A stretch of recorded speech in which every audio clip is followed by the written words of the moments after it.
তোমাকে ছাড়া আমি অনেক ভালো ছিলাম যখন তোমার সাথে আমার পরিচয় হয়নি।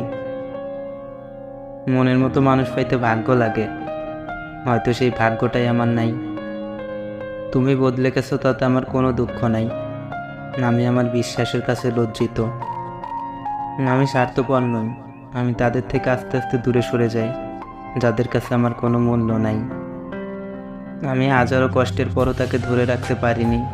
আমি আবারও ব্যর্থ হয়ে গেলাম। যে আমার মনের খবর রাখে না, তার আমার জীবনের খবর রাখার প্রয়োজন নেই। চোখে প্রচুর ঘুম থাকা সত্ত্বেও কোনো এক অজানা কারণে রাতে ঘুম আসে না।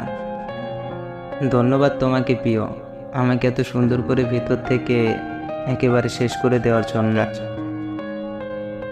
যদি জানতাম গল্পের শেষে আমি তাকে পাবো না, তাহলে এই গল্পই শুরু করতাম না।